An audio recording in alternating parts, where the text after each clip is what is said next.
My name is Dr. Jonathan Barron, and I'm here to talk to you about my research in nuclear physics.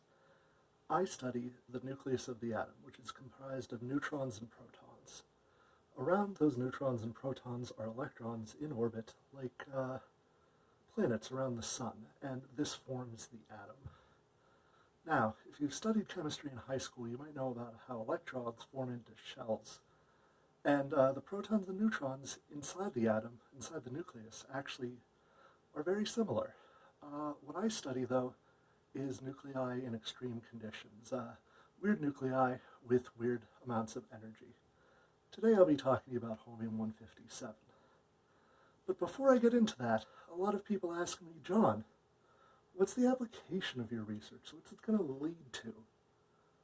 I'm going to tell you, I don't know. But I'm fine with that. This is what's called basic research. A lot of technology that we take advantage of nowadays is actually the result of basic research. 90% of Americans own a microwave oven, studies have shown. James Maxwell, one of the founding figures in modern electronics, didn't know that his research is going to lead to me making a quesadilla in 60 seconds earlier today, but here we are. So, in 1865, James Maxwell's research led him to the equations that govern electric and magnetic fields. Further research was done by lots of people. Hertz, Marconi, Tesla, you may have heard of Tesla. A German named Kuhnhold created the first radar dish in 1933. Years later, in 1945, Percy Spencer was a radar technician for military radar, and he found as he was doing maintenance that his candy bar started to melt. With some amount of work, this turned into the microwave oven that we know now.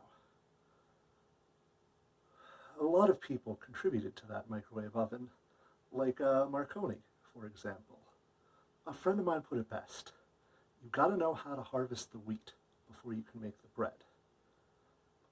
I don't think I'm Maxwell, though. I don't think I'm Kuhnhold or Spencer. It might be Marconi. I'm not sure. I don't know where this research is going to lead. If you put me on the spot and made me guess, I would really hope that it would become new battery technology. But it could just as easily be warp drive? I don't care whether or not history knows me as any of those people, because when I'm in my lab, I'm Sherlock Holmes. All right, but before I get there, I need to back up. Let's talk about holmium-157 again. How do we make it? How do we tell that it's weird? Well, we get a beam of chlorine, and we slam it into some tin, and together, that makes holmium.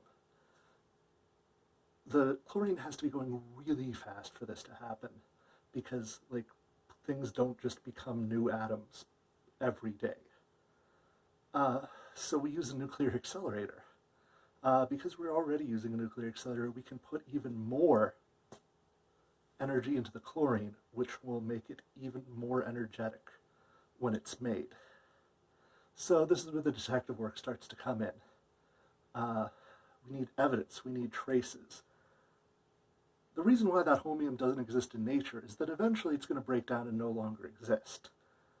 Now, some things happen before then.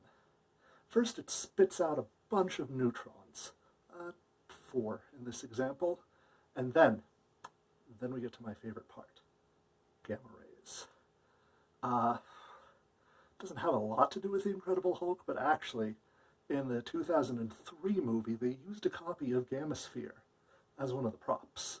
Now, Gammasphere is the apparatus, the array of detectors that I used for the holmium experiment. It's 108 detectors all arranged in a ball around the target.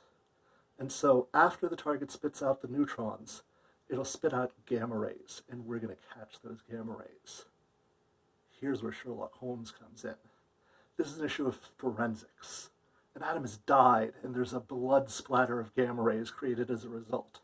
We need to use this blood splatter, these fingerprints, in order to figure out what exactly this atom used to be before it died. we've created a database based on all of the gamma rays that we collected, and it's hard work, but essentially I use the relative propensities of the various gamma rays and what they're in sequence with in order to form a bigger picture of just the holmium. Now, if it has a regular pattern, that's fine, but if it has a weird pattern of how the energies go, that means we've got a weird shape. Scientists love finding weird stuff because that means new physics. So we've got this weird shape, and we look at other atoms that are nearby and see what it might resemble to get a better idea of the bigger picture of all of the atoms.